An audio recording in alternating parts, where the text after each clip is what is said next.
Novel Utusan Dunia Bawah berlanjut lagi di part ke-10 dengan judul kali ini adalah Terbentur Benda Keras. Selamat mendengarkan cerita naratif audio novel ini. Part 10 Utusan Dunia Bawah. Hantu berusia 1000 tahun. Mendengar kata-kata Xiao Qian, ekspresiku berubah drastis, dan jantungku bergetar hebat. Guruku pernah mengatakan kepadaku bahwa ada banyak jenis hantu. Ada hantu yang mati secara brutal, hantu yang mati secara tidak adil, hantu yang menggantung diri, hantu air, dan hantu pendendam yang dianiaya dan mati dengan dendam yang berkepanjangan. Di antara hantu-hantu ini, hantu pendendam adalah yang paling ganas, tetapi ada jenis lain yang puluhan kali lebih ganas daripada hantu pendendam. Dan jenis hantu itu adalah hantu berusia 1000 tahun. Hantu berusia 1000 tahun berarti hantu ini telah ada selama ribuan tahun. Selama ribuan tahun ini, ia terus-menerus melahap hantu lain untuk memperkuat dirinya, dan energi yin serta energi kematiannya telah menjadi sangat padat. Selain itu, setiap hantu berusia 1000 tahun memiliki kultivasi yang sangat mendalam, dan memiliki banyak hantu yang lebih rendah yang mengikutinya. Tidak berlebihan untuk menyebutnya Raja Hantu. Dan sekarang, hantu berusia 1000 tahun benar-benar datang ke sini, ingin merasuki badan nenek Tiger untuk kembali hidup. Aku menelan ludah. Keringat dingin menetes di dahiku, mengaburkan pandanganku. Aku menatap dengan mata terbelalak, tak berani berkedip, mataku terpaku pada jendela. Badan ini sangat cocok untukku, hehe, benar-benar kasus mencari kesana kemari tanpa menemukannya, lalu menemukannya dengan mudah.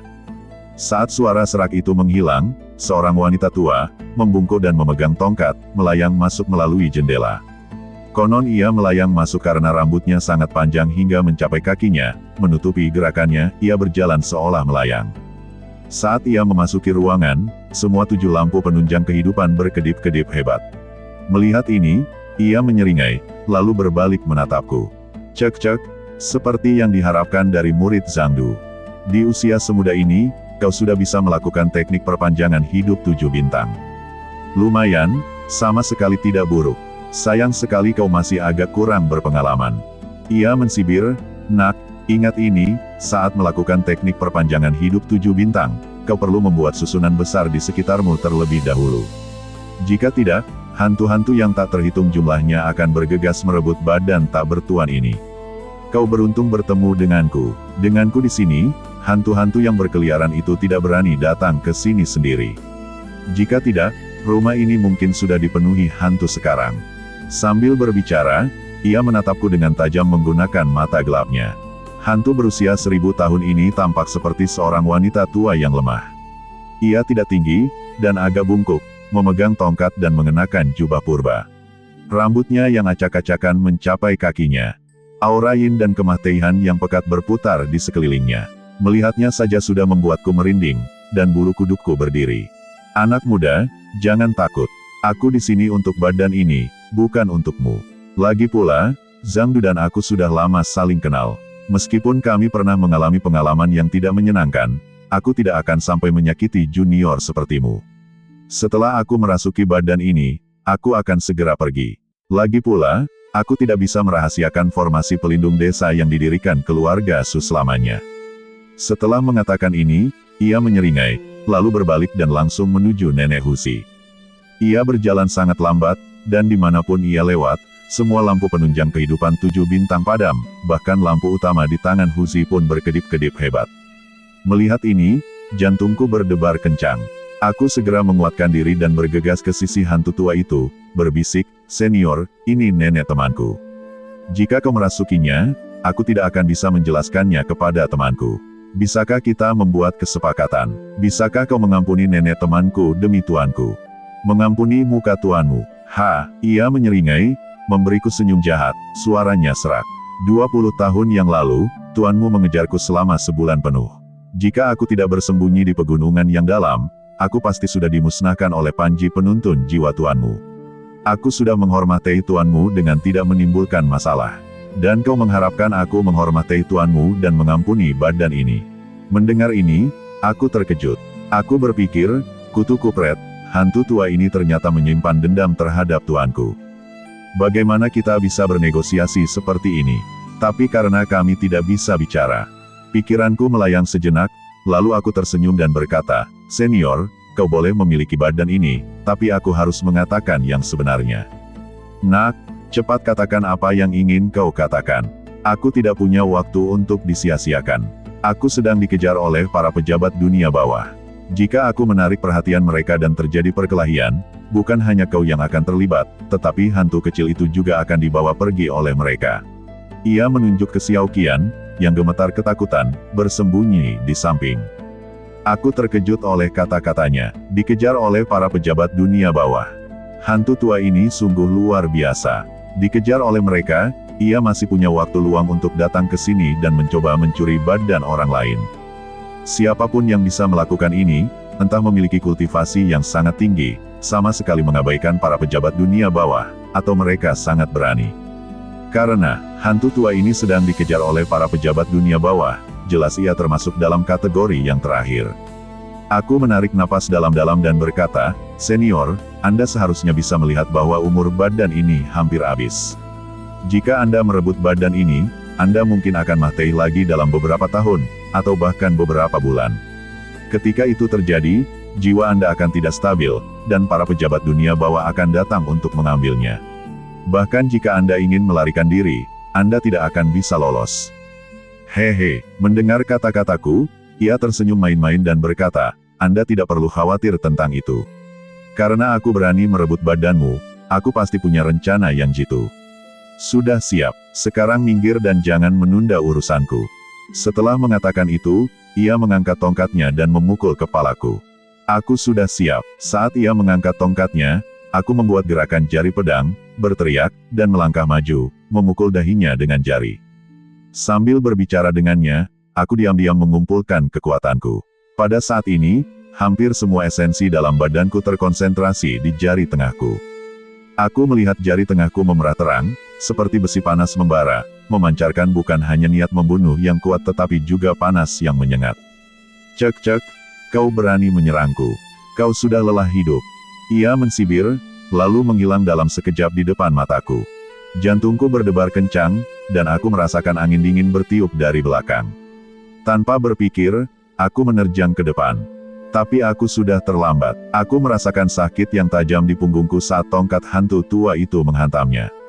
Hampir seketika tongkat itu menyentuh badanku, aku merasa seolah-olah darahku mengalir mundur, semua energi yang ku mengalir ke punggungku dan kemudian dengan cepat terkuras melalui tongkat itu.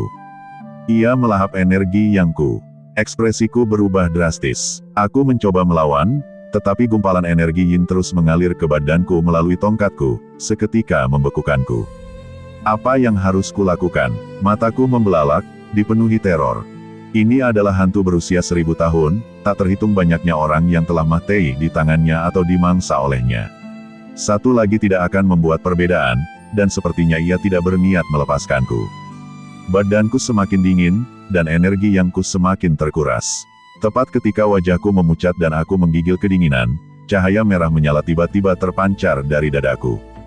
Bersamaan dengan cahaya ini, panas yang menyengat seketika menyelimutiku.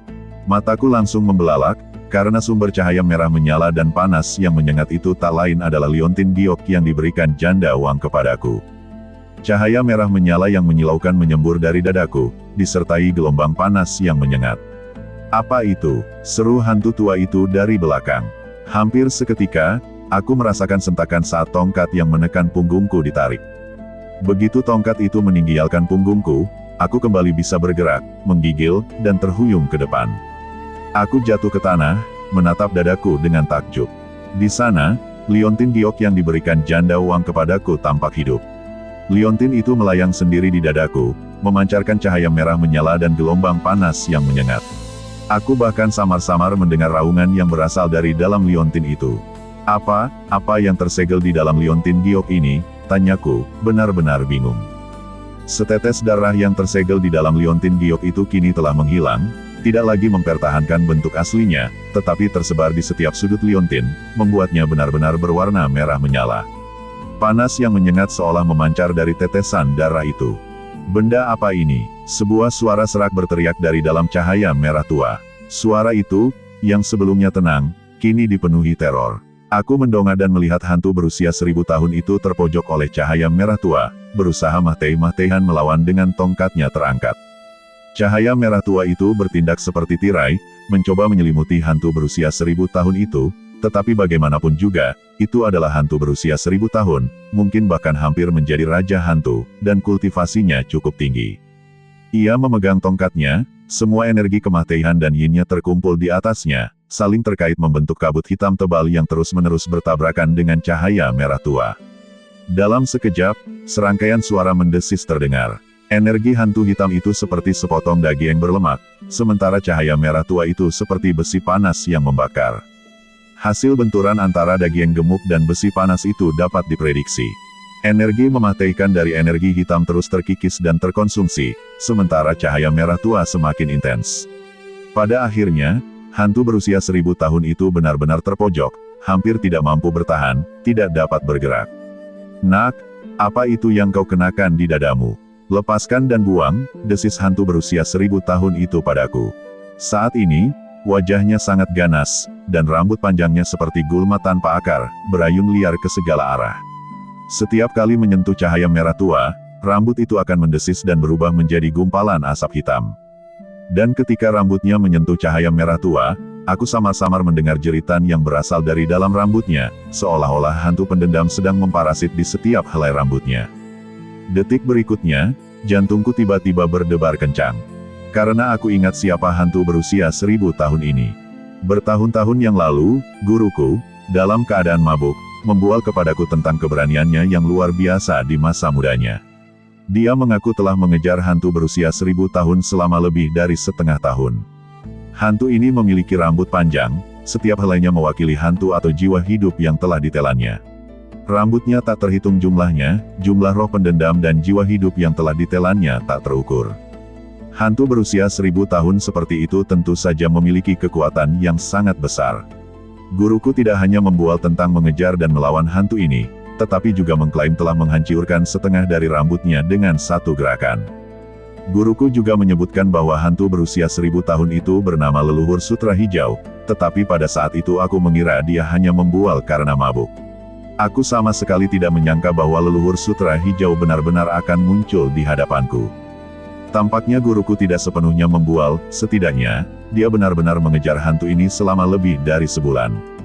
Namun, apakah gerakan itu benar-benar menghancurkan setengah dari rambut panjang Leluhur Sutra Hijau masih harus dibuktikan.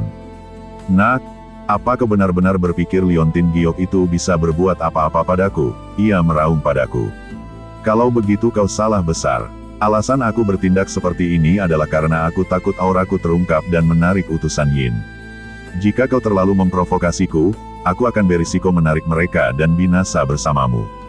Kata-katanya membuatku mengerutkan kening. Iya benar, saat ini, hantu berusia 1000 tahun ini tampaknya tertahan, tetapi aku bisa merasakan bahwa ia tidak menggunakan kekuatan penuhnya, bahkan tidak menyerang secara aktif, ia hanya bertahan secara pasif. Tetapi jika aku benar-benar membuang Liontin Giok itu, maka tidak akan ada lagi yang bisa menahannya. Pada saat itu, bukan hanya nenek Tiger yang akan tak berdaya, tetapi bahkan aku, termasuk Xiao Qian dan Tiger, akan seperti ikan di atas talenan, sepenuhnya berada di bawah kekuasaannya. Mendengar itu, aku menarik napas dalam-dalam dan berkata, "Leluhur Kingxi, aku tidak ingin berkonflik denganmu, tetapi aku tidak punya pilihan. Kau ingin merasuki badan nenek temanku, jadi tentu saja aku harus menghentikanmu. Kalau tidak, aku tidak akan bisa menjelaskannya kepada temanku." Mendengar ini, matanya melirik ke sekeliling, lalu berbisik, "Kau mengenaliku. Guruku pernah menyebut namamu, senior." Kataku dengan tenang, guruku pernah mengatakan bahwa di antara semua roh pendendam, Leluhur Kingxi memiliki kultivasi terdalam dan prinsip yang teguh dalam tindakannya. Dia dapat dianggap sebagai teladan di alam hantu, dan dia memiliki banyak hantu kecil yang bersumpah untuk mengikutinya sampai mati. Guruku mengatakan bahwa kau, senior, memenuhi syarat untuk mendirikan sektemu sendiri dan menjadi seorang guru dan leluhur. Zhang Du benar-benar mengatakan itu. Leluhur Kingxi menatapku dengan ekspresi bingung dan bertanya. Aku mengangguk dan berkata, tentu saja itu benar. Aku tidak menyangka akan begitu dihargai oleh Taois Zhang Du itu. Tidak heran aku tidak mengaktifkan formasi melolong 10.000 hantu saat itu dan membiarkannya pergi. Aku menghela napas lega setelah mendengar kata-katanya. Alasan aku mengatakan itu adalah untuk memberinya jalan keluar. Lagi pula, Semua orang peduli dengan reputasi mereka, bahkan orang biasa, apalagi hantu berusia 1000 tahun dengan kultivasi yang mendalam. Dengan mengatakan itu, aku memberinya cukup harga diri, sehingga tidak akan terlihat terlalu buruk jika ia mundur. Tentu saja, ia tidak ingin bertarung denganku sampai mati, karena ia telah mengembara di alam fana selama lebih dari 1000 tahun. Jika jiwanya ditangkap oleh pejabat dunia bawah, kultivasinya selama 1000 tahun akan hancur. Jadi ia hanya mengikuti kata-kataku dan berkata, "Karena itu, maka wanita tua ini tidak akan mempersulit junior sepertimu." Rambutnya yang panjang dan terurai perlahan turun, dan energi yin dan kematian yang bergejolak di sekitarnya secara bertahap mereda. Ia melanjutkan, "Silakan singkirkan cahaya merah darah ini, dan wanita tua ini akan pergi." Aku mengangguk, tetapi kemudian aku terkejut, karena tiba-tiba aku ingat bahwa liontin giok ini. Aku tidak tahu bagaimana mengendalikannya. Kutu kupret, bukankah ini sangat canggung? Aku menatap liontin giok yang melayang di depan dadaku dengan mata terbelalak, benar-benar bingung. Liontin ini diberikan kepadaku oleh Janda Wang, dan aku tidak tahu bagaimana cara mengaktifkannya. Terlebih lagi, aku menduga bahwa bahkan Janda Wang sendiri mungkin tidak tahu. Tapi, ini sangat canggung. Aku baru saja menyelesaikan persyaratanku dengan hantu berusia 1000 tahun ini. Jika aku tidak bisa menarik cahaya merah darah ini sekarang, ia pasti akan berpikir aku curang, dan jika itu benar-benar membuatnya marah, keadaan akan menjadi mengerikan. "Nak, ada apa denganmu? Mengapa kau belum menarik cahaya merah darah ini?" Leluhur Sutra Biru bertanya kepadaku dengan wajah muram, "Apakah kau mencoba menipuku barusan?" Mendengar ini, aku tidak bisa menahan diri untuk menelan ludah, lalu mendongak ke arah Leluhur Sutra Biru, memaksakan senyum, dan berkata, "Leluhur Sutra Biru, jika aku mengatakan aku tidak tahu cara mengendalikan liontin giok ini, akankah kau mempercayaiku?" Sejujurnya, aku sendiri pun tidak percaya setelah mengatakan itu, apalagi hantu tua seperti Leluhur Sutra Biru yang telah hidup selama ribuan tahun. Benar saja, hampir segera setelah aku selesai berbicara, aku mendengar Leluhur Sutra Hijau berteriak, "Dasar bocah, berani-beraninya kau mencoba membujuk wanita tua ini. Kukira kau dengan tulus mencoba berdamai, tapi karena itu masalahnya, jangan salahkan aku kalau tidak sopan." Saat selesai berbicara, rambut panjangnya kembali bergerak liar. "Bahkan jika itu berarti menarik perhatian para pejabat dunia bawah, aku akan menghukummu agar kau tahu keagungan Raja Hantu 1000 tahun, yang tidak dapat dilanggar." "Senior, jangan marah," aku buru-buru berteriak. "Senior, aku benar-benar tidak tahu cara mengaktifkannya. Liontin giok ini adalah hadiah dari seorang teman, dan aku baru mulai memakainya." "Benarkah?" Leluhur Sutra Hijau menyipitkan matanya, lalu mensibir, "Aku tidak percaya. Tahukah kau berapa harga liontin giok ini?" Aku terkejut. Ketika Janda Wang memberiku liontin giok ini, aku hanya berpikir itu istimewa dan misterius, tetapi aku belum mempertimbangkan nilainya. Baru ketika Leluhur Sutra Hijau menyebutkannya, aku tiba-tiba menyadari bahwa liontin giok yang mampu menekan leluhur berusia 1000 tahun bukanlah benda biasa. Nilainya pasti tak terukur. Aku menarik napas dalam-dalam dan berkata kepada Leluhur Sutra Hijau, "Junior ini tidak tahu, dan berharap senior dapat memberi tahuku."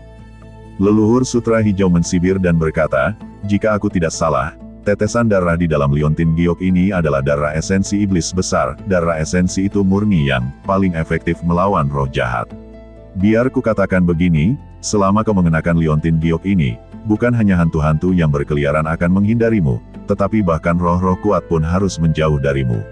Aku menelan ludah, berpikir dalam hati, liontin giok ini sangat ampuh. "Bagaimana Janda Wang mendapatkan liontin giok ini?" tanyanya, setelah mengatakan kepadaku bahwa itu diwariskan dari ibunya ketika dia memberikannya kepadaku.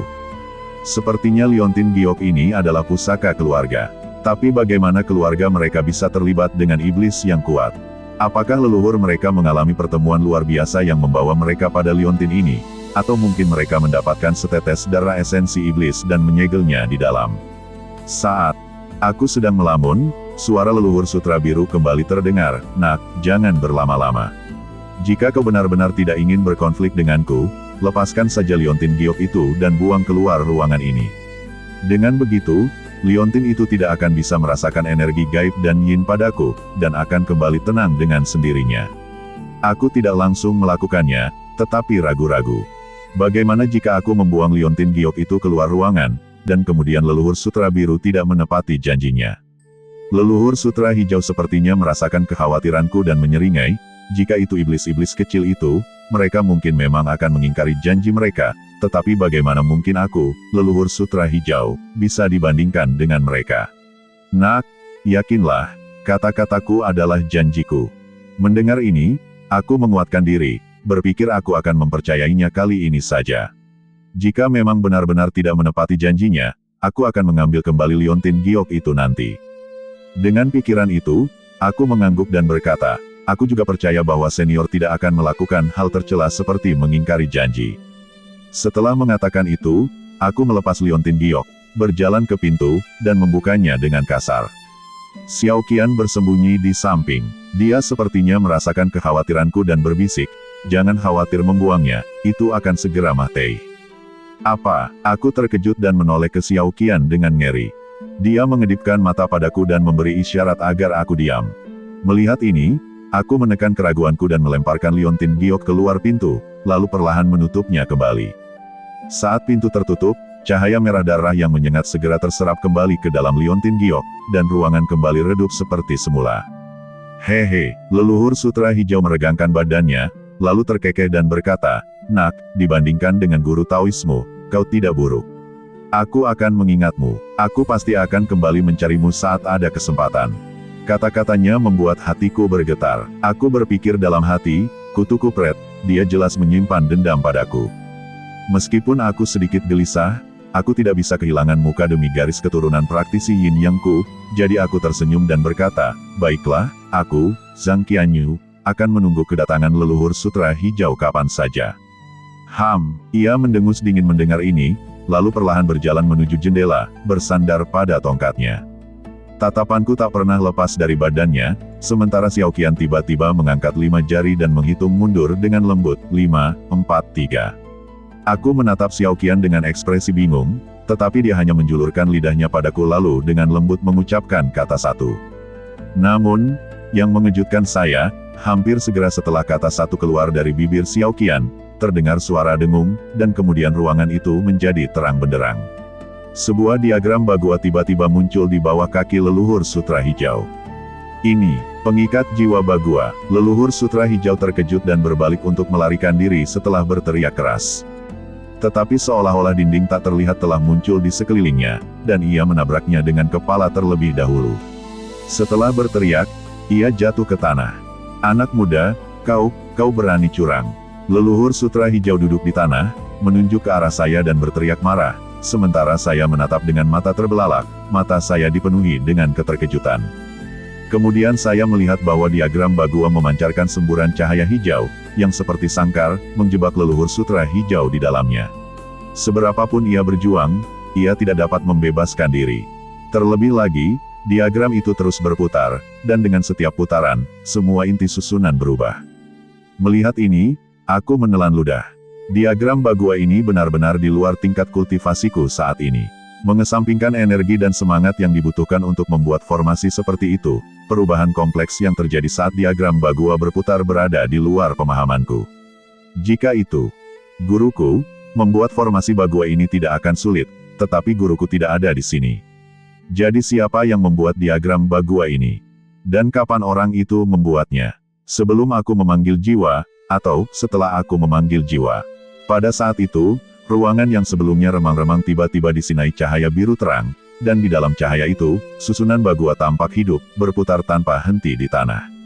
Dengan setiap putaran, sebuah trigram yang mewakili 5 elemen dan 8 trigram menyala. Yang pertama menyala adalah Qian Langit. Kemudian, secara berurutan, Kun Bumi, Zen Guntur, Sun Angin, Kan Air, Li Api, Gen Gunung, dan akhirnya Dwi Danau. Setelah ke-8 trigram yang mewakili 5 elemen dan 8 trigram menyala, cahaya biru terang semakin intens, dan serangkaian suara bergetar terus bergema. Kemudian, susunan Bagua terbelah menjadi 2, kedua susunan Bagua menyerupai batu penggiling, satu mendarat di kaki leluhur sutra biru, dan yang lainnya melayang di atas kepalanya. Ini bukan formasi pengikat jiwa 8 trigram. Ini lempeng pemusnah 5 elemen. Siapa yang begitu jahat sampai bersekongkol melawanku? Leluhur sutra hijau meraung serak di dalam formasi 8 trigram. Saat ini, ia tidak lagi peduli dengan para pejabat dunia bawah.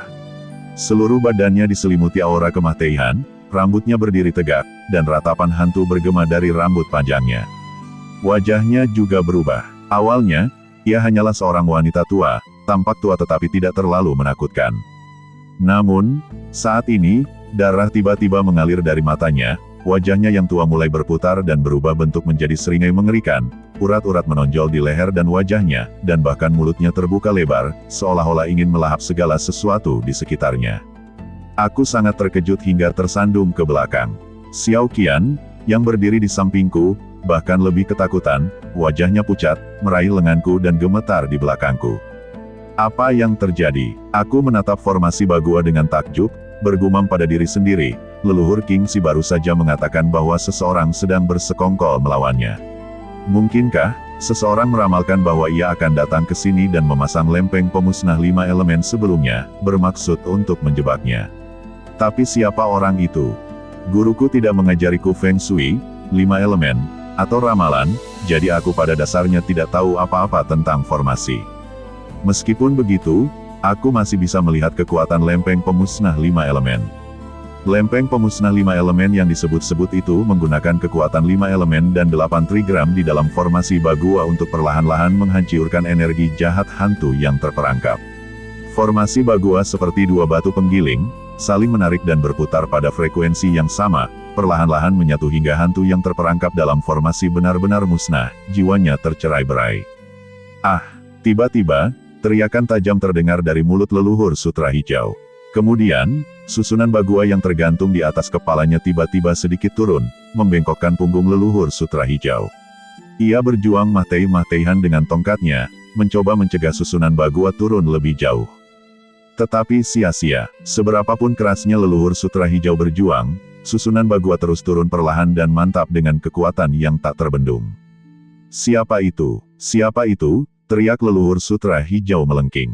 Kemudian, dengan suara bang, sehelai rambutnya tiba-tiba meledak. Begitu rambut itu meledak, roh-roh pendendam yang tak terhitung jumlahnya muncul, semuanya menunjukkan ekspresi ketakutan, menyerbu di sekitar susunan Bagua seperti lalat tanpa kepala. Kalian sekelompok orang PA, cepat bantu aku menghancurkan lempeng kepunahan 5 elemen ini, atau kalian semua akan mati di sini bersamaku. Teriak leluhur Kingxi kepada hantu-hantu itu, tetapi hantu-hantu itu sudah ketakutan dan mengabaikannya sepenuhnya. Mereka hanya berteriak dan menyerbu liar melalui lempeng kepunahan 5 elemen, membawa energi jahat yang pekat. Saat susunan Bagua di atas kepala leluhur Kingxi turun semakin rendah, hantu-hantu itu meledak satu demi satu dengan jeritan ketakutan. Puff! Beberapa hantu ini adalah hantu-hantu kesepian yang telah ditelan leluhur Kingxi, dan beberapa adalah jiwa-jiwa dari mereka yang telah dibunuhnya.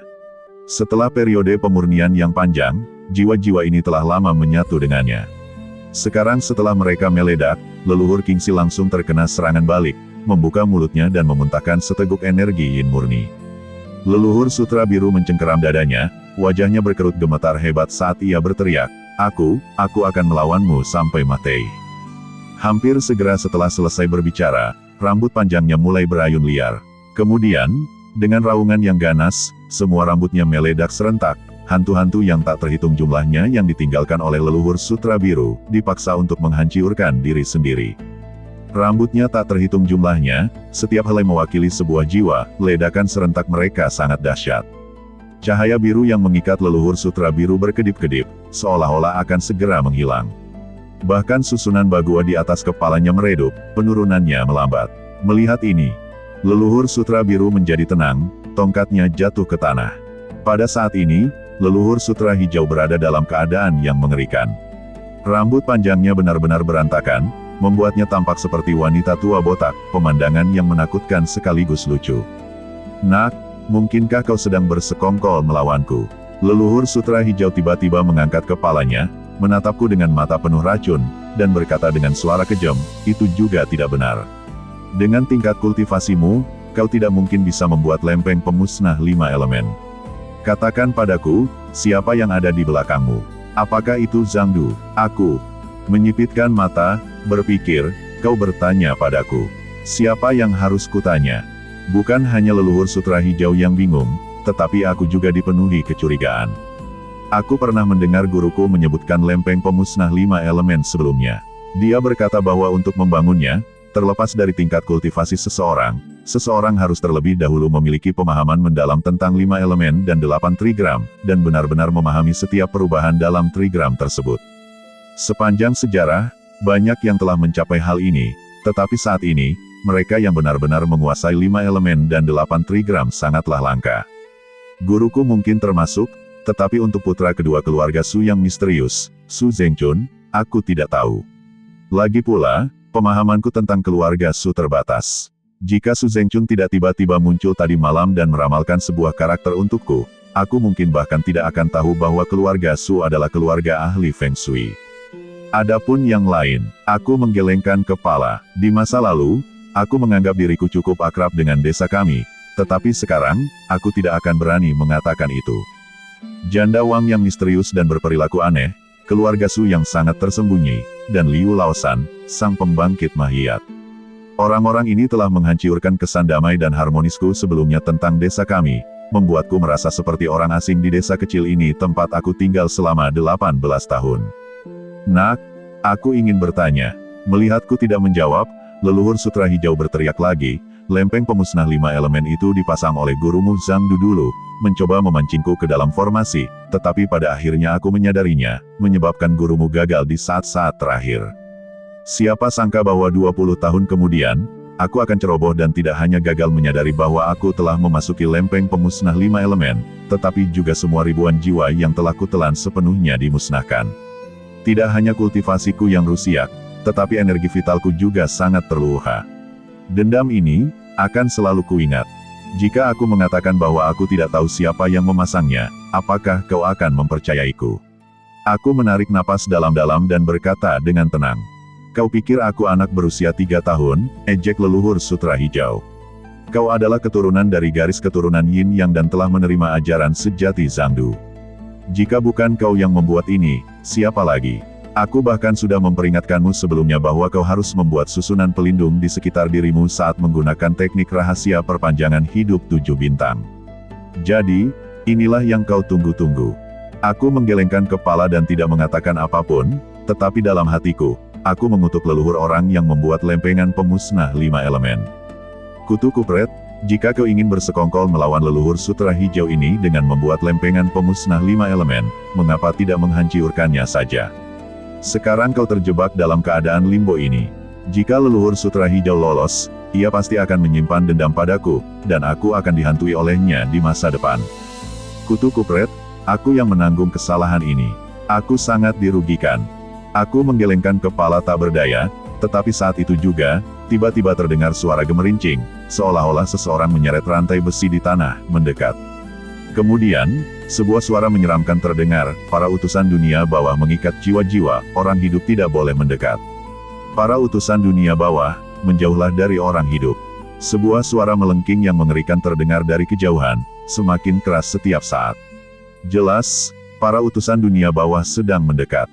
Mendengar ini, jantungku berdebar kencang. Sang ketidakabadian hitam dan putih pernah datang sebelumnya, untuk merebut jiwa nenek harimau, tetapi aku telah menghentikan mereka. Sekarang, para utusan dunia bawah jelas mengincar leluhur Kingxi. Namun, nenek harimau belum kembali hidup. Jika itu adalah sang ketidakabadian hitam dan putih dari sebelumnya, itu akan menjadi satu hal, tetapi bagaimana jika itu adalah utusan dunia bawah lain, yang tidak menyadari alasannya, yang juga merebut jiwa nenek harimau.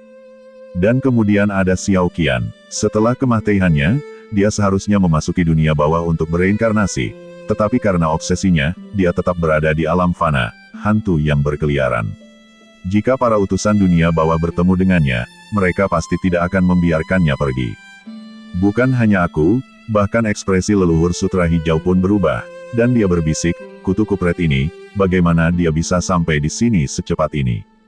Setelah mengatakan itu, dia menatapku, wajahnya berkerut karena marah, dan berteriak, dasar bocah, ini semua salahmu. Jika bukan karena kau, aku mungkin sudah bereinkarnasi, dan aku tidak akan berada dalam keadaan seperti ini. Aku mensibir kata-katanya dan berkata dingin, bukankah ini perbuatanmu sendiri? Jika kau tidak begitu serakah dan terikat pada dunia fana, kau tidak akan datang ke sini untuk merasuki badan orang lain, dan kau tidak akan terjebak di lempeng kepunahan 5 elemen, dipaksa duduk dan menunggu kematian, menunggu untuk ditangkap oleh para pejabat dunia bawah. Kau, leluhur sutra hijau gemetar karena marah mendengar kata-kataku, mengangkat jarinya ke arahku, dan bibirnya bergetar beberapa kali tanpa mengucapkan sepatah kata pun. Akhirnya, dia menggertakkan giginya dan mensibir, baiklah, baiklah, seperti yang diharapkan dari seseorang dari garis keturunan Yin. Kau hampir persis seperti gurumu di masa mudanya, tidak terlalu terampil, tetapi lidahmu tajam. Nak, tunggu saja, jika aku berhasil lolos dari malapetaka ini, aku pasti akan kembali untukmu. Kemudian, bahkan gurumu pun tidak akan bisa menyelamatkanmu. Jika aku tidak mengambil jiwamu dan membakarnya seperti lampion langit, aku akan mengambil nama keluargamu. Aku tertawa mendengar ini, berpikir dalam hati, kau pikir kau bisa mengambil nama keluargaku. Kau bahkan tidak setampan itu, tetapi kau punya mimpi. Nak, apa yang kau tertawa? Leluhur sutra hijau menatapku dengan ekspresi ganas. Melihat ini, aku mensibir, aku sarankan kau menyimpan kekuatanmu untuk menghadapi utusan Yin nanti. Leluhur sutra hijau mendengus dingin, lalu meraih tongkatnya dan perlahan berdiri. Pada saat ini, meskipun cakram pemusnah 5 elemen telah melemah cukup banyak, itu belum sepenuhnya hancur. Rambut panjang leluhur sutra hijau telah benar-benar hancur, menunjukkan energinya telah sangat terkuras. Menghancurkan cakram pemusnahan 5 elemen yang tidak lengkap ini kemungkinan tidak akan mudah. Tanda tanya, dia perlahan menutup matanya, dan setelah beberapa detik, dia mengangkat tongkatnya dan menghentakkannya keras ke tanah. Kemudian, dia tiba-tiba membuka matanya. Saat dia membuka matanya, energi Yin dan energi kematian yang bergelombang meletus dari badannya, berputar-putar di sekelilingnya dan saling terkait membentuk aura jahat yang sangat kuat. Aura jahat ini sangat ganas, dan saat terbentuk, ia bertabrakan dengan keras dengan diagram Bagua di atas kepala leluhur sutra hijau. Terdengar suara retak saat diagram Bagua bergetar, dan kemudian, seperti cermin yang pecah, sebuah retakan muncul. Hancurkan untukku, leluhur sutra hijau menghentakkan tongkatnya lagi. Dengan suara keras, formasi Bagua hancur berkeping-keping. Saat formasi itu pecah, energi sisa meledak keluar. Leluhur sutra biru terkena langsung, badannya bergetar hebat. Bahkan energi Yin dan kematian yang berputar-putar di sekitarnya meredup, membuatnya tampak lebih halus, hampir tembus pandang. Jelas, ledakan formasi Bagua telah menyebabkan kerusakan permanen pada jiwanya. Bah-tuuk, cakram pemusnah 5 elemen telah hancur, tetapi leluhur sutra biru tidak bergerak. Sebaliknya, dia berdiri di sana, bersandar pada tongkatnya, bah-tuuk hebat. Dengan setiap bah-tuuk, sebagian energi kematian dan Yin-nya menghilang. Setelah sekitar 10 kali bah-tuuk, energi kematian dan Yin di sekitarnya telah berkurang secara signifikan. Terlebih lagi, tanpa dukungan energi kematian dan Yin, badannya mengalami transformasi yang luar biasa.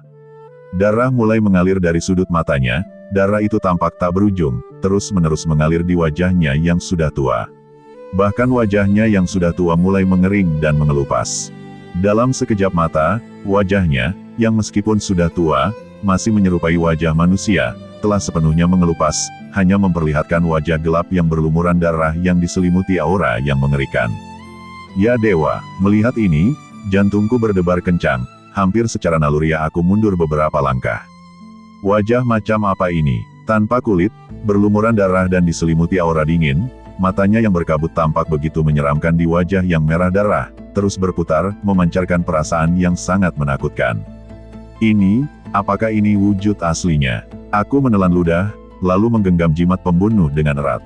Jika leluhur sutra hijau ini melakukan gerakan sekecil apapun terhadapku, aku akan mengambil risiko energi hidupku terkuras oleh jimat itu, aku tidak akan ragu.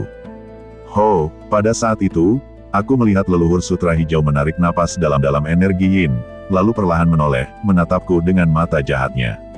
Hehe, aku belum mengungkapkan wujud asliku selama bertahun-tahun, nak. Bahkan gurumu Zhang Du pun tidak bisa memaksaku untuk mengungkapkan wujud asliku saat itu. Kau memang luar biasa, tapi sayangnya, kau akan segera mati. Dia menyeringai, memperlihatkan senyum mengerikan, lalu, sambil memegang tongkatnya, dia terhuyung-huyung ke arahku. Setelah menyerap energi yang dan jiwamu, kekuatanku dapat pulih setidaknya 30%. Meskipun aku kehilangan lebih dari 1000 jiwa, fisik mereka yang menempuh jalan yin selalu istimewa. Mampu menyerap jiwa mereka yang menempuh jalan yin dan perlahan memurnikannya kembali di rumah bukanlah kerugian yang terlalu besar, hehe. Mendengar kata-katanya, aku gemetar dalam hati dan menggertakkan gigi, berpikir, kutu kupret, apakah para utusan yin itu tersesat? Mengapa mereka belum datang juga? Jika mereka tidak segera datang, aku harus bertarung sampai mati. Aku mengumpat pelan lalu mengangkat jimat pembunuh di tanganku. Namun, tepat ketika aku hendak mengaktifkan jimat pembunuh, leluhur berambut hijau di depanku tiba-tiba menoleh dan melihat ke jendela dengan ekspresi ngeri. Para utusan yin telah tiba. Ekspresiku rileks, dan aku juga menoleh untuk melihat. Namun, ketika aku melihat pemandangan di depan jendela, aku mengerutkan kening. Aku melihat angin dingin menderu di luar jendela, dan dari angin itu, sebuah tangan besar yang terbuat dari energi gaib yang menyeramkan tiba-tiba menjulur masuk dan, yang membuatku tercengang, mencengkeram tenggorokan leluhur sutra hijau. Aura itu kau. Kau masih hidup. Tetua Kingxi berteriak ketakutan, tetapi teriakannya tiba-tiba terhenti ketika ia ditarik keluar rumah oleh tangan raksasa yang terbuat dari energi gaib, lenyap dalam kegelapan dalam sekejap. Apakah dia dibawa pergi oleh utusan dunia bawah? Tapi, apa maksud tetua Kingxi barusan? Siapa yang masih hidup? Aku berdiri di sana, sangat terkejut. Tapi kemudian, sebuah suara marah tiba-tiba terdengar, siapa yang berani merebut jiwa dari hadapan utusan dunia bawah ini? Pikiranku berputar, itu utusan dunia bawah itu. Tapi dilihat dari kata-katanya, sepertinya ada orang lain yang telah membawa tetua Kingxi pergi. Siapa orang itu? Dan siapa yang bersekongkol melawan tetua Kingxi dalam kegelapan? Tidak, bukan hanya tetua Kingxi, itu aku, dan bahkan Tiger dan Nenek Tiger, yang semuanya terjebak dalam baku tembak. Aku berdiri membeku, menatap ngeri pada energi menyeramkan yang berkobar di luar jendela. Setelah ragu-ragu cukup lama, aku mengertakkan gigi dan mengejarnya keluar jendela. Aku ingin melihat siapa orang ini yang diam-diam telah memasang lempeng kepunahan 5 elemen, berhasil merencanakan sesuatu melawan aku, Tiger, Nenek Tiger, dan bahkan hantu berusia 1000 tahun seperti leluhur sutra hijau. Setelah melompat keluar jendela, aku langsung diselimuti angin dingin. Aku sedikit menyipitkan mata dan kemudian melihat sosok bergerak samar-samar di kejauhan. Sosok itu mengenakan topi tinggi dan memegang gembok besi, bergerak maju dengan kecepatan luar biasa dalam angin seperti hantu pendendam. Itu utusan dunia bawah. Aku sedikit mengerutkan kening. Utusan dunia bawah ini jelas bukan ketidakabadian hitam putih sebelumnya, karena energi yin dan hantunya jauh lebih padat. Jelas, kultivasi utusan dunia bawah ini jauh lebih dalam daripada ketidakabadian hitam putih.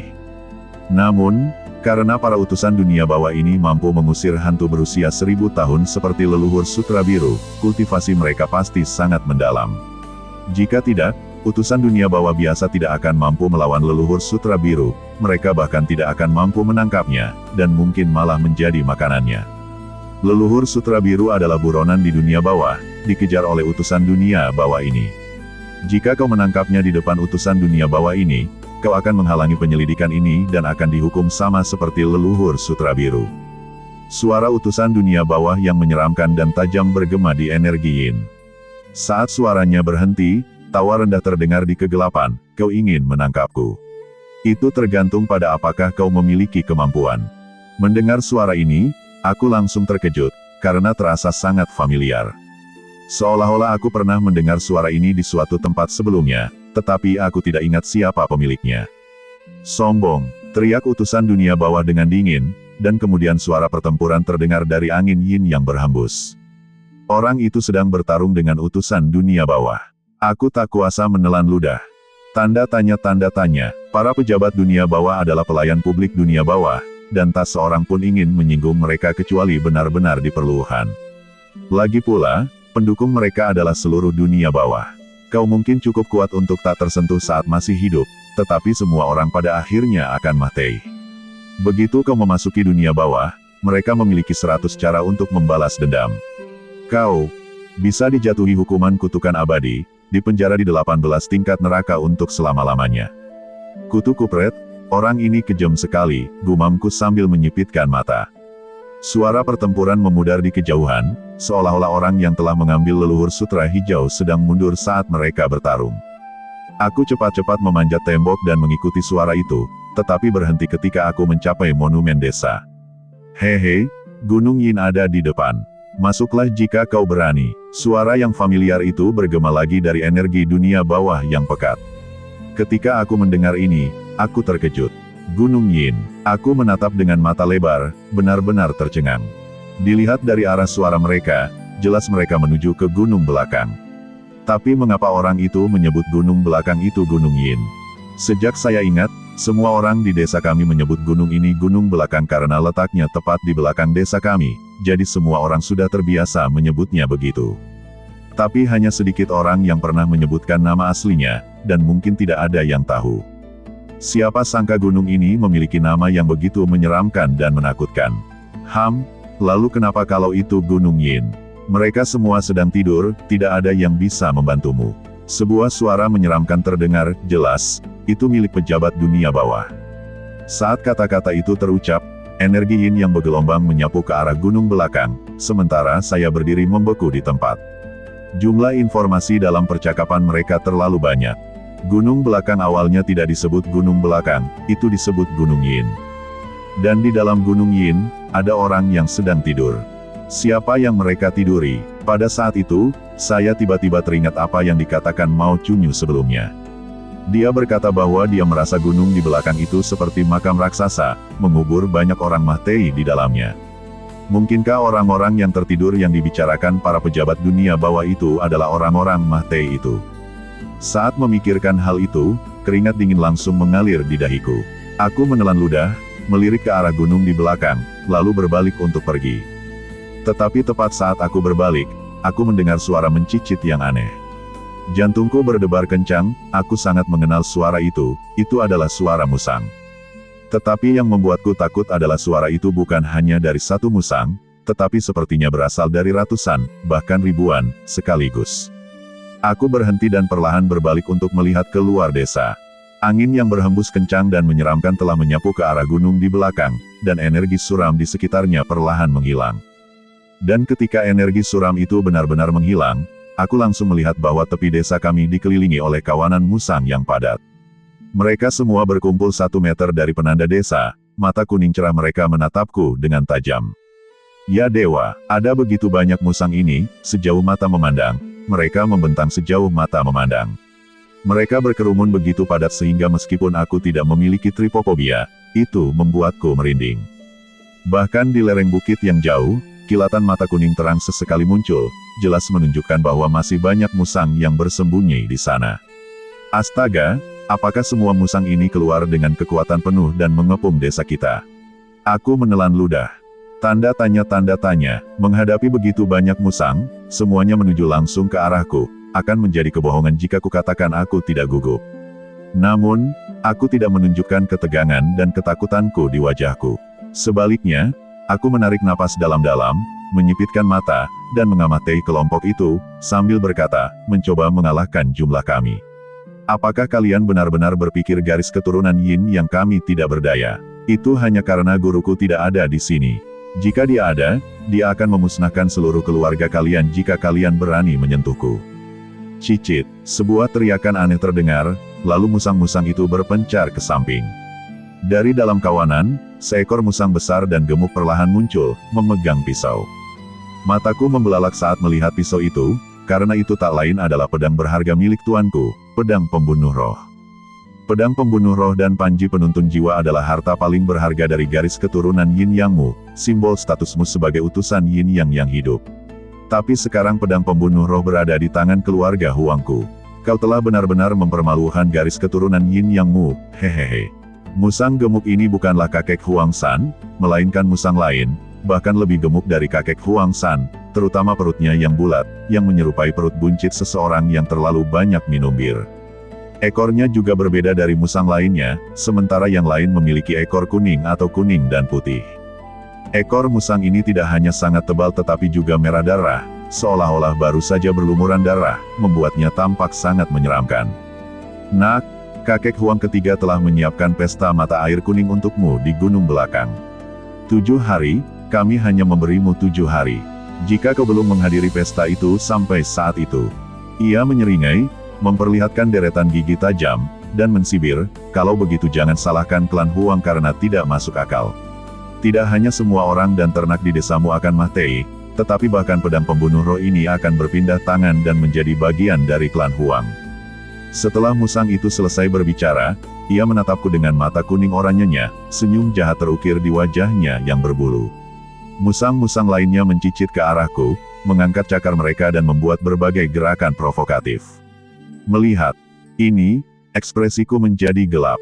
Aku berpikir dalam hati, kutu kupret, musang-musang ini jelas tahu aku tidak akan meninggalkan desa dengan mudah, jadi mereka mengubah taktik dan mencoba memprovokasiku. Tapi apakah mereka benar-benar berpikir aku, Zhang Qianyu, akan mudah tertipu oleh tipu daya mereka? Aku terkekeh dalam hati, lalu menyipitkan mata ke arah musang gemuk itu dan berkata, "Perjamuan dunia bawah.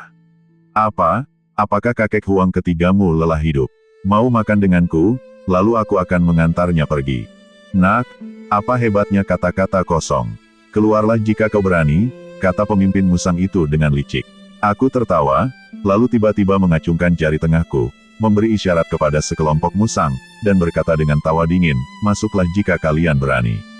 Aku berpikir dalam hati, kutu kupret, kalian ingin aku pergi? Apa kalian pikir aku PA?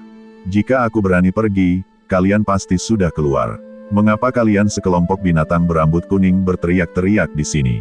Mendengar kata-kataku, pemimpin para musang itu langsung mengubah ekspresinya menjadi gelap. Kemudian, dia berkata dengan nada jahat, "Baiklah, kau memang luar biasa, Nak. Tak heran kau berasal dari garis keturunan Yin.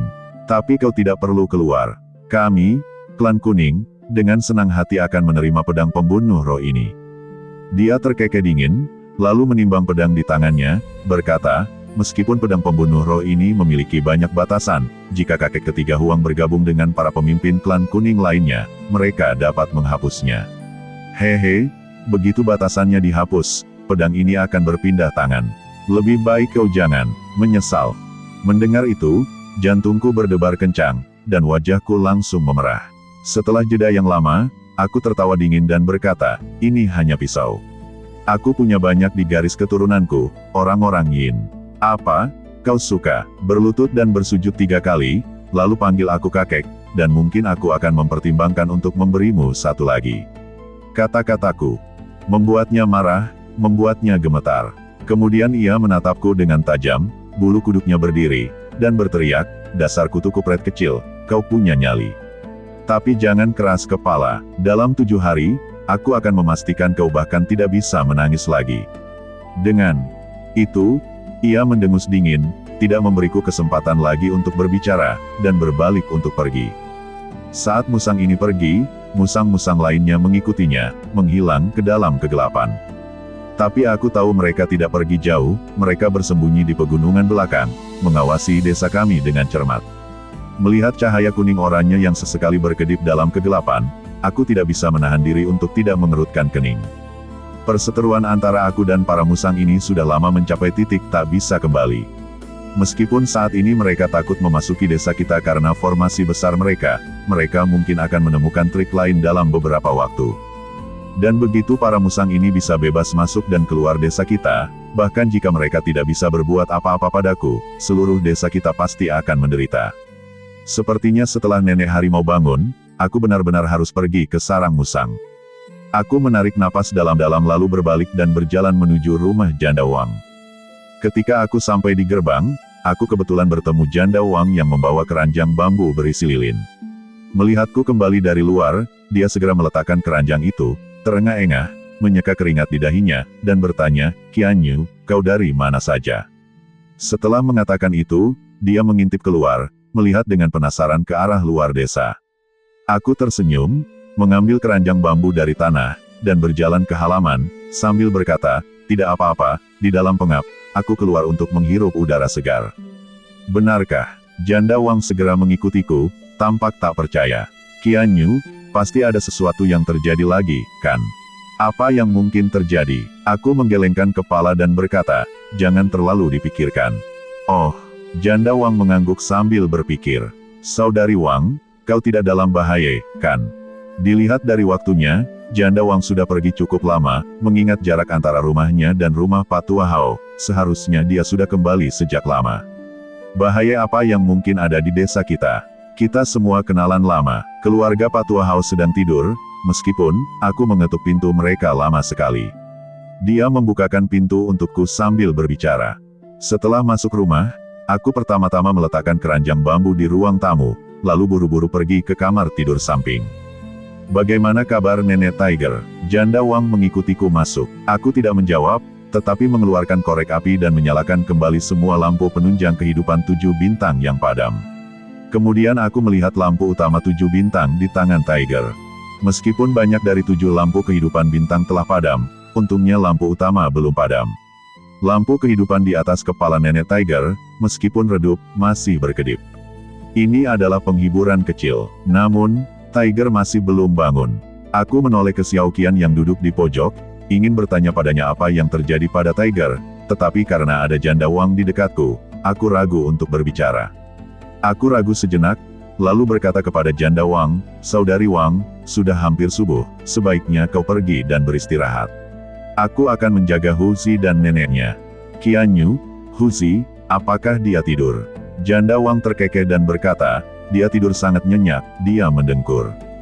Baru setelah Janda Wang menyebutkannya, aku menyadari bahwa Huzi memang mendengkur, meskipun sangat pelan, dan aku tidak menyadarinya karena aku sangat khawatir. Karena dia mendengkur, dia pasti baik-baik saja. Aku menghela napas lega, tetapi Janda Wang melanjutkan, "Qian Yu, kamu juga harus istirahat. Lilin-lilin ini seharusnya bertahan lebih lama. Tidurlah sebentar, aku akan membangunkanmu saat kita perlu menggantinya. Bukankah kamu mengantuk?" Janda Wang tersenyum tipis setelah mendengar pertanyaanku dan berkata, "Aku terlalu banyak tidur siang, aku tidak mengantuk sekarang, kamu sebaiknya tidur." Sejujurnya, aku sudah kelelahan baik secara fisik maupun mental dari beberapa hari terakhir, dan memasang lampu penunjang kehidupan 7 bintang juga telah menguras energiku, menyebabkan kepalaku mulai berdenyut.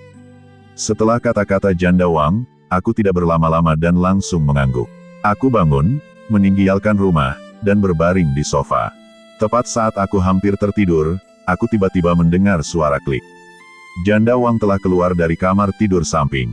Dia kembali ke kamar tidurnya sendiri terlebih dahulu, dan sekitar 5 menit kemudian, dia dengan hati-hati keluar dari sana mengenakan gaun tidur yang sangat tipis. Aku mengira dia mau ke kamar mandi dan tidak terlalu memperhatikannya. Tapi yang mengejutkan, dia berjingkat mendekatiku dan berbisik, "Qian Yu, apakah kamu tidur?" Aku berkeringat dan sedikit gatal, dan tidak nyaman untuk mandi. Bisakah kamu membantuku menyeka punggungku?" Ketika Janda Wang berjingkat mendekatiku, badanku langsung menegang, ekspresi terkejut terpancar di mataku. Dan ketika aku dengar dia memintaku membantunya menggosok punggungnya, aku semakin membeku, mataku membelalak tak percaya.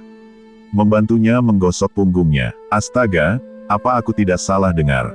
Seorang pria dan wanita sendirian di kamar saja sudah cukup untuk menarik gosip, jika aku membantu Janda Wang menggosok punggungnya. Jika seseorang melihat kami, bukankah itu akan membuktikan bahwa kami berselingkuh? Saat aku sedang berpikir bagaimana harus menanggapi, Janda Wang berbicara lagi, "Qian Yu, aku tahu kau belum tidur. Cepat bantu aku menggosok punggungku, aku lengket sekali." Sambil berbicara, dia bangkit dan berjingkat masuk ke kamar mandi, lalu terdengar suara air mengalir dari dalam. Aku bingung, bertanya-tanya apa yang sedang dilakukan Janda Wang. Bukankah dia memintaku untuk menggosok punggungnya? Mengapa dia mandi sekarang? Meskipun aku agak enggan menggosok punggungnya, entah kenapa, ketika dia masuk kamar mandi dan aku mendengar suara air mengalir, aku merasakan kehilangan yang tiba-tiba dan tak dapat dijelaskan. Aku bahkan menggelengkan kepala dengan kesal, berpikir, Zhang Qianyu, Janda Wang adalah dewi di hati setiap pria di desa-desa sekitarnya. Tak terhitung banyaknya pria yang memimpikannya wanita yang memikat ini, hanya bisa bertemu dengannya dalam mimpi mereka. Dan barusan, kesempatan itu ada tepat di depanmu, dan kau bahkan tidak memanfaatkannya. Tidak berguna, aku menepuk dahiku, wajahku penuh frustrasi. Tapi saat itu, suara air mengalir di kamar mandi tiba-tiba berhenti, diikuti oleh bunyi klik saat pintu kamar mandi didorong terbuka. Aku menyipitkan mata dan melihat Janda Wang masih mengenakan gaun tidur yang sangat tipis itu. Setelah membuka pintu, dia pertama-tama mengintip ke kamar tidur samping, dan baru setelah memastikan semuanya baik-baik saja dia berjingkat keluar. Dia belum mandi, jantungku berdebar kencang, dan secercah kegembiraan, yang bahkan tak kusadari sendiri, langsung muncul di wajahku. Qian Yu, janda Wang berjingkat ke sisiku dan berjongkok. Baru kemudian aku menyadari bahwa dia memegang handuk basah. Dia dengan lembut menyenggolku dan berkata sambil tersenyum, "Jangan pura-pura. Wajahmu hampir berseri-seri." Aku terkejut dan secara naluriah mengeluarkan suara "Ah." "Apa ah?"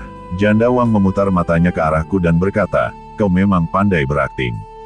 Setelah mengatakan itu, dia melemparkan handuk basah itu kepadaku dan berkata, "Cepatlah, sudah hampir subuh, aku merasa lengket dan tidak nyaman." Aku menggaruk kepalaku dengan canggung, lalu menurunkan suaraku dan bertanya dengan berbisik, "Kak Wang, haruskah aku mengeringkan badan di sini saja? Bukankah ini agak tidak pantas?" Mendengar ini, dia melirik ke pintu kamar tidur samping, dan ketika dia menoleh, aku menyadari bahwa wajahnya juga merah, dan napasnya terlihat lebih cepat.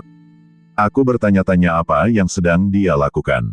Apakah ruangan itu terlalu pengap, dan dia kesulitan bernapas? "Di sini saja, jika kau masuk ke kamarku, orang-orang mungkin salah paham," kata janda Wang, napasnya sedikit terengah-engah. Astaga, pikirku, logika macam apa itu? Jika orang melihatmu di kamarmu, mereka mungkin salah paham, tetapi jika kau tinggal di sini, mereka tidak akan salah paham. Aku menggelengkan kepala tanpa berkata-kata, lalu mengambil handuk basah dengan ekspresi tak berdaya dan bertanya, "Bagaimana cara membersihkan diri?" Kau lambat sekali. Apa kau tidak tahu cara membersihkan punggungmu? Bagaimana lagi kau bisa membersihkannya? Bersihkan saja seperti ini, kata janda Wang dengan cemas. Tapi aku menggaruk kepala dan berkata, "Tapi, kau memakai piyama." Meskipun dia memakai piyama itu terbuat dari sutra, bahan yang sangat tipis. Di bawah sinar bulan, aku bahkan samar-samar bisa melihat lekuk badannya yang sempurna tersembunyi di baliknya. Astaga, kau ceroboh sekali. Setelah mengatakan itu, janda Wang tiba-tiba mengangkat tangannya dan meraih kerah bajuku dengan sangat berani, lalu menariknya ke bawah dengan keras. Dalam sekejap, ujung gaun tidurku terangkat hingga ke dadaku. Astaga, pemandangan di depan mataku hampir membutakanku, membuatku pusing dan kehilangan orientasi sesaat, dan kemudian, seperti yang diduga, dua aliran darah menyembur dari hidungku. Aduh, Qian Yu, apa yang mengenai aku? Setelah menurunkan kerah bajunya, janda Wang berbalik, sekarang membelakangiku, hanya punggungnya yang mulus yang terlihat. Dan ketika darah dari hidungku menyembur keluar, darah itu tepat mengenai punggungnya. Hal ini membuatnya gemetar beberapa kali, dan napasnya semakin cepat. Dia berkata, Kau tidak akan. Maafkan aku. Aku cepat-cepat menutup hidungku dengan handuk basah dan berkata, cuacanya agak kering, aku tidak bisa menahannya, hehehe. Tidak bisa menahannya, tapi itu terlalu cepat. Kata-kata janda Wang mengejutkanku. Aku berpikir dalam hati, apa yang dia bicarakan? Apa maksudnya terlalu cepat? Tapi kemudian jantungku berdebar kencang, dan mataku tiba-tiba melebar. Astaga, aku mengumpat dalam hati, berpikir bahwa janda Wang mungkin mengira aku. Aku menutupi dahiku, berpikir, kutu kupret, ini salah paham besar. Mulai sekarang, janda Wang pasti akan memberi label padaku sebagai anak laki-laki yang langsung ejakulasi. Apakah kamu sudah cukup istirahat? Pada saat ini, suara janda Wang tiba-tiba menjadi sangat lembut, dan dia bertanya padaku dengan suara sedikit gemetar. Aku terdiam, dan mau tak mau mencoba menjelaskan, Kak Wang, kau salah paham. Yang kusemprotkan padamu barusan, adalah mimisan. Dia cepat-cepat menundukkan kepala, memainkan ujung piyamanya. Aku memperhatikan bahwa wajahnya langsung memerah, hampir sampai ke pangkal telinganya. Aku akan mulai menyeka, kataku pelan. Melihatnya mengangguk, aku menarik napas dalam-dalam, lalu, menekan pikiran jahat di hatiku, aku hampir gemetar saat menyentuh handuk basah ke punggungnya. Ketika handuk basah menyentuh bahunya yang indah, badannya tampak gemetar.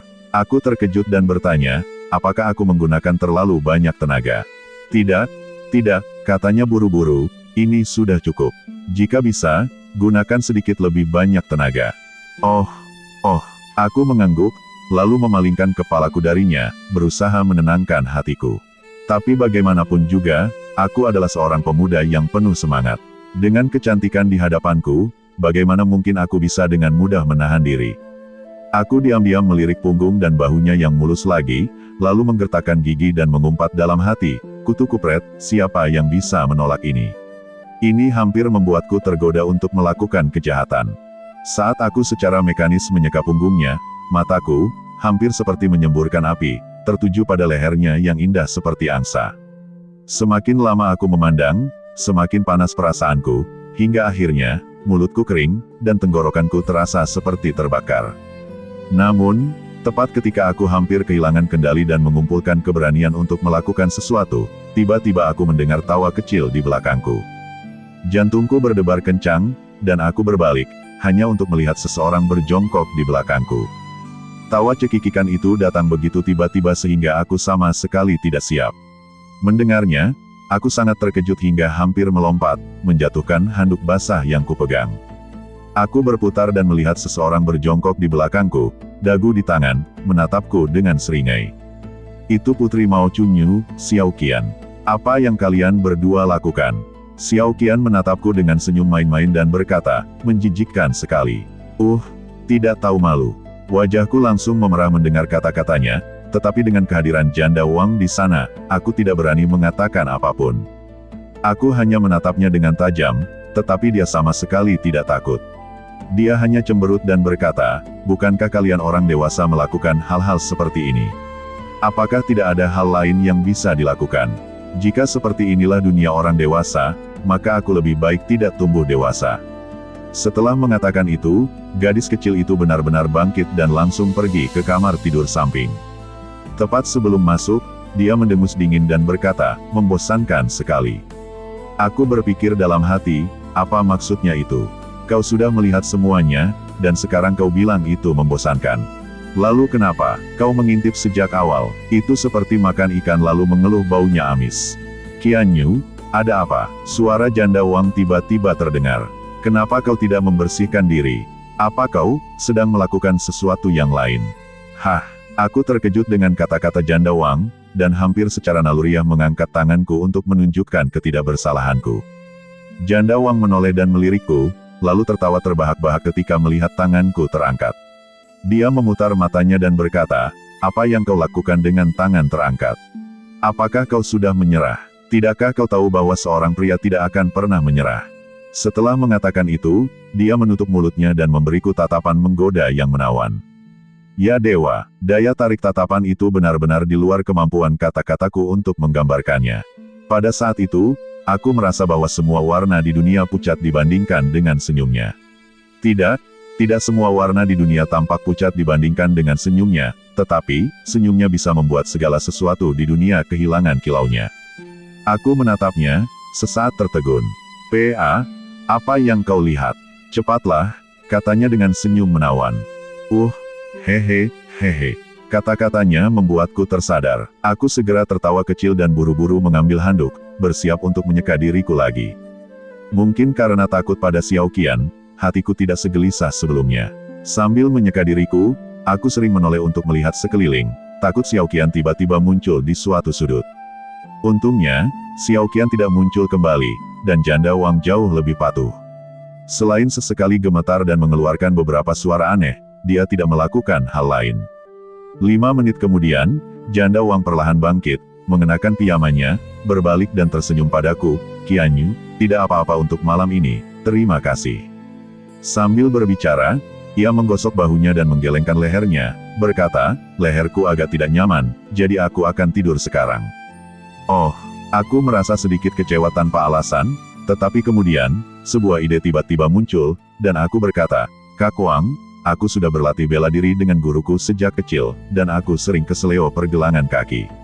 Guruku biasa memijat dan memperbaiki tulangku ketika aku masih kecil. Meskipun aku tidak belajar dari guruku, aku sudah terpapar hal itu sejak kecil, jadi aku sedikit tahu tentang pijat. Bagaimana kalau aku memijatmu? Sejujurnya, saat itu, aku tidak tahu dari mana aku mendapatkan keberanian itu. Tetapi setelah aku selesai berbicara, aku merasa seperti balon yang kempes, wajahku langsung memerah, dan aku menundukkan kepala. Janda Wang tidak mengatakan apa-apa, hanya berdiri diam di depanku, dan aku tidak tahu apa yang dipikirkannya. Karena aku duduk di sofa dengan kepala menunduk, ketika aku melihat ke bawah, kaki kecil Janda Wang yang lembut langsung terlihat. Aku menatap kakinya lama sekali, tenggelam dalam pikiran, dan entah berapa lama kemudian Nyonya Wang berkata, "Tidak perlu malam ini, aku akan memoleskan anggur obat nanti saat kembali. Besok, jika kau masih merasa tidak enak badan, aku harus merepotkan Qianyu." "Oh," jawabku, masih tidak mengangkat kepala. "Anak nakal, apa yang kau lihat?" Nyonya Wang tiba-tiba mengulurkan tangan dan menekan tangannya di kepalaku, tertawa, "Dilihat dari waktunya, sudah waktunya mengganti lilin. Kau harus cepat pergi, dan istirahatlah setelah menggantinya." Setelah mengatakan itu, Nyonya Wang berbalik dan kembali ke kamar tidur, sementara aku berdiri di sana, tertegun, tidak bisa kembali sadar untuk waktu yang lama. "Anak nakal," gumamku 3 kata itu, lalu tiba-tiba memeluk bantal di sofa dan tersenyum pea, berpikir dalam hati, juluhan ini sangat tidak tahu malu. Tapi, aku sangat menyukainya. Setelah beberapa saat, aku menarik napas dalam-dalam, lalu mengambil keranjang bambu berisi lilin dan pergi ke kamar tidur samping. Lilin itu tinggal kurang dari sepertiga umurnya, cukup untuk bertahan sekitar setengah jam, jadi aku tidak terburu-buru menggantinya. Sebaliknya, aku duduk bersila di lantai, memeluk lututku, menatap kosong pada nyala api yang berkedip-kedip. Begitu banyak hal telah terjadi akhir-akhir ini, tetapi saat ini, aku tidak memikirkan hal-hal yang telah mengancam hidupku, atau masih mengancamnya. Pikiranku dipenuhi dengan bayangan Janda Wang. Setiap tatapan, setiap senyuman, setiap kedipan mata, setiap kibasan rambut, semuanya terputar kembali dalam pikiranku seperti film, mengaduk-aduk hatiku yang tadinya tenang. Namun kemudian aku menggelengkan kepala dan berkata pada diriku sendiri, "Zhang Qianyu, apa yang kau pikirkan? Ada selisih usia 10 tahun di antara kalian. Kau 18 tahun, dan dia 28 tahun. Selain itu, dia pernah menikah. Meskipun titik merah di lengannya mungkin tanda keperawanan, dia tetap seorang janda. Kalian berdua tidak bisa bersama, dan guru tidak akan mengizinkannya. Berhentilah berpikir omong kosong." Setelah mengatakan ini pada diriku sendiri, aku menggelengkan kepala lagi, seolah mencoba mengusir bayangan Janda Wang dari pikiranku. Tapi sia-sia, citra cantiknya sepertinya telah tertanam dalam pikiranku. Apapun yang kulakukan, bayangannya akan muncul tanpa terkendali dalam pikiranku. Akhirnya, aku hanya bisa duduk bersila di tanah dengan ekspresi tak berdaya, diam-diam melafalkan mantra penenang Taois yang telah diajarkan guru kepadaku. Setelah beberapa menit, hatiku akhirnya tenang kembali. Fiuh, aku membuka mata dan menghela napas panjang, lalu bangkit dan mulai mengganti lilin. Sebanyak 49 lampu penunjang kehidupan 7 bintang, ditambah 1 lampu utama 7 bintang, diganti 1 jam kemudian, dan bahkan langit pun mulai terang dengan tanda-tanda fajar pertama. Aku menyeka keringat di dahiku, melirik cahaya lilin yang berkedip-kedip, dan menghela napas lega. Kemudian aku bersiap untuk pergi ke ruang tamu untuk beristirahat sejenak. Namun saat itu, Xiao Qian, yang selama ini bersembunyi di balik bayangan, tiba-tiba muncul di sampingku, menunjuk Huzi dengan ekspresi tegang dan berkata, "Dia akan mati."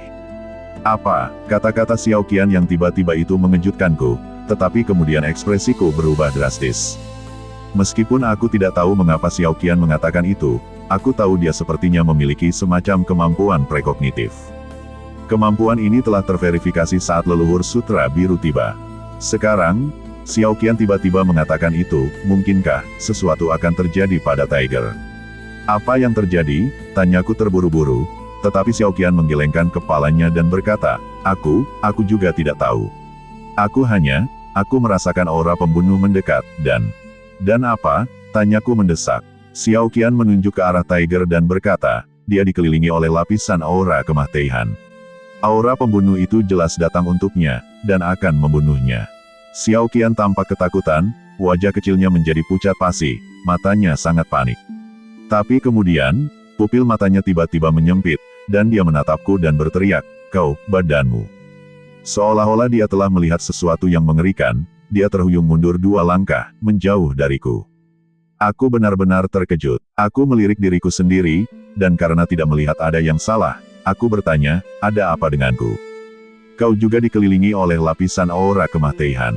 Xiao Qian menutup mulutnya, berkata, dan itu bahkan lebih tebal daripada miliknya. Lapisan aura kematian yang mengelilingiku. Aku langsung terkejut, menelan ludah, dan bertanya, bagaimana kau tahu? Jika seseorang dikelilingi oleh aura kematian, itu memang menunjukkan bahwa mereka mungkin akan mengalami kecelakaan dan segera meninggal. Tetapi aura kematian ini bukanlah sesuatu yang bisa dilihat sembarang orang. Jika aku menggunakan teknik rahasia yang diajarkan guruku untuk membuka mata ketigaku, aku memang bisa melihatnya, tetapi bahkan saat itu pun, aku tidak akan berani membicarakannya, karena itu akan mengungkapkan rahasia surgawi, menimbulkan konsekuensi karma, dan berpotensi membawa bencana. Xiao Qian hanyalah hantu, dia tidak memiliki mata ketiga, dan dia bukan kultivator di kehidupan sebelumnya. Bagaimana mungkin dia bisa melihatnya? Mungkinkah konstitusinya istimewa? Itulah sebabnya dia bisa melihat hal-hal yang tidak bisa dilihat orang lain. Tapi bagaimana dia tahu sebelum leluhur sutra biru tiba? Mungkinkah dia tidak hanya bisa melihat hal-hal yang tidak bisa dilihat orang lain, tetapi juga meramalkan masa depan? Aku merasa, niat membunuhnya sangat dekat. Xiao Qian bersembunyi di sudut, suaranya sedikit gemetar. Aura kematian pada dirimu semakin kuat. Ibu, di mana kau? Kembalilah dan jemput Xiao Qian. Aku tidak menyalahkanmu karena mempercayakan aku padanya, tapi dia hantu yang berumur pendek. Aku mengabaikan ocehan Xiao Qian karena takut dan bergegas ke jendela, membantingnya hingga tertutup. Kemudian, aku berbalik, ingin pergi ke dapur untuk mengambil golok untuk membela diri. Tapi tepat saat aku berbalik, aku tiba-tiba mendengar suara benturan, dan jendela di belakangku langsung pecah. Aku terkejut dan berbalik untuk melihat pisau Dagieng, berkilauan dengan cahaya dingin yang menusuk masuk, ujungnya yang tajam mengarah langsung ke punggung bawahku. Melihat pisau pengupas Dagieng itu membuatku merinding, sebuah kejutan menjalar di badanku, kulit kepalaku langsung terasa geli.